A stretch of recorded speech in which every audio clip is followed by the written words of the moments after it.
वो तोरे नैना वो तोरे नैना ले चोखी मान मारे वो हाय भैया दीवाना बना डारे तोरे नैना ले चोखी मान मारे वो हाय भैया दीवाना बना डारे ना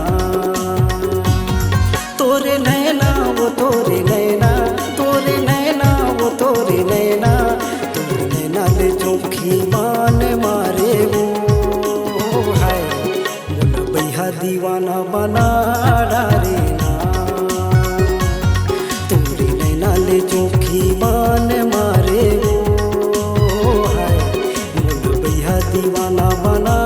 डारे ना तोरे नैना वो तोरे नैना।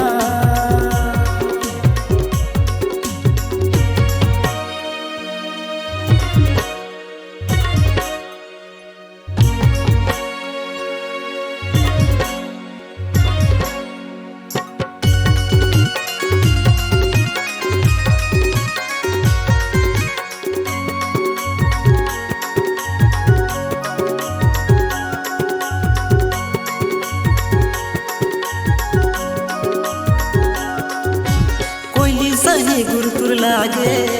गोरी तोर मीठ बोली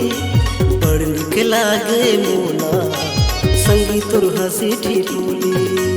कोई सही गुरतुर लागे गोरी तोर मीठ बोली बड़ निक लागे मोला संगी तोर हंसी ठिठोली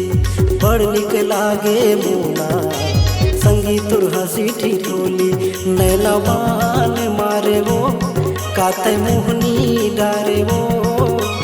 अपन पीरिति के डोरी ममोला बांध डारे वो अपन पीरिति के डोरी ममोला बांध डारे वो तोरे नैना वो तोरे नैना वो तोरे नैना ले चोखी मान मारे वो हाय भैया दीवाना बना डारे ले चोखी मान मारे वो हाय भैया दीवाना बना डारे ना तोरे नैना वो तोरे नैना।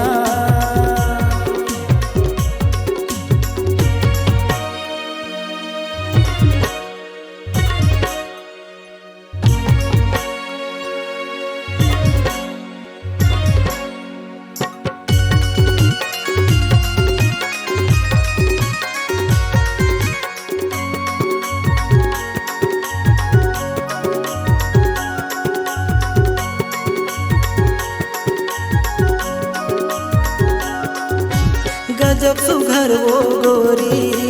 चेहरा चंडी सजाए तुर सुघराई देख के चंदा घलो लगाए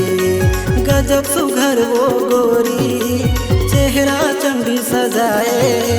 तुर सुघराई देख के चंदा घलो लगाए तुर सुघराई देख के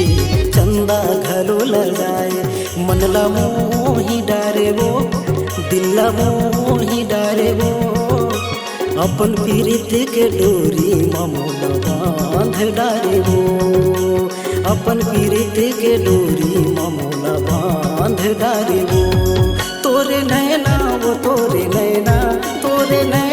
वो तोरे नैना ले चोखी मान मारे वो हाय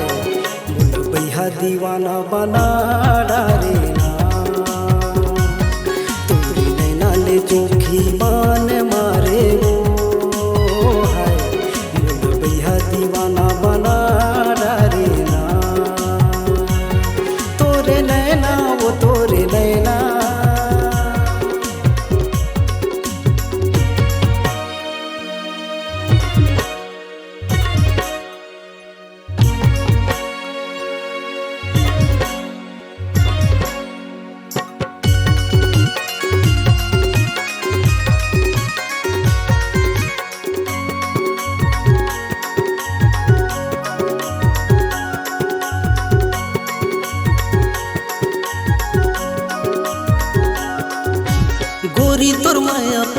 हा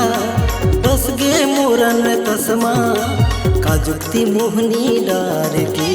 कर डारे मोला बसमा गोरी तुर माया पीरित हा बस गे मोरन तस्मा का जुक्ति मोहनी डार के कर डारे मोला बसमा का जुक्ति मोहनी डार के कर डारे मोला बसमा मोला प्यार हो गे वो तै मोर जान हो गे वो तोर बिना जिंदगी जीना अब दुश्वार हो गे वो तोर बिना जिंदगी जीना अब दुश्वार हो गे वो तोरे नैना वो तोरे नैना तोरे नैना वो तोरे नैना तोर नैना ले चोखी बान मारे वो हाय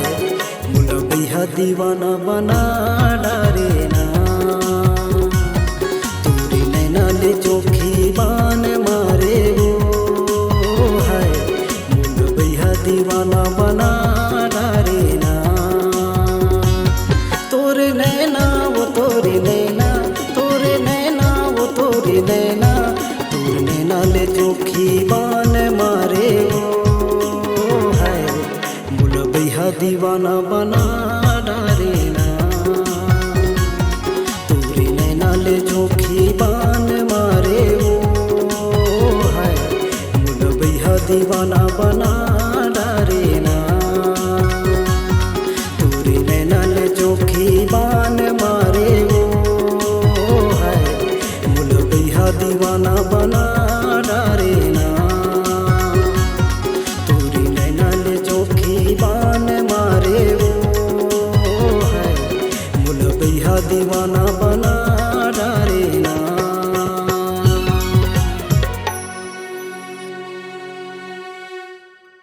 बनाइए अपनी एक खास पहचान, अपनी आवाज को दीजिए एक नया आयाम। तो याद रखिए एक ही नाम, Upasana studio. Upasana studio digital multitrack audio video recording, Bijju sound service Pali, जिला कोरबा, छत्तीसगढ़। Mobile number 9340823283।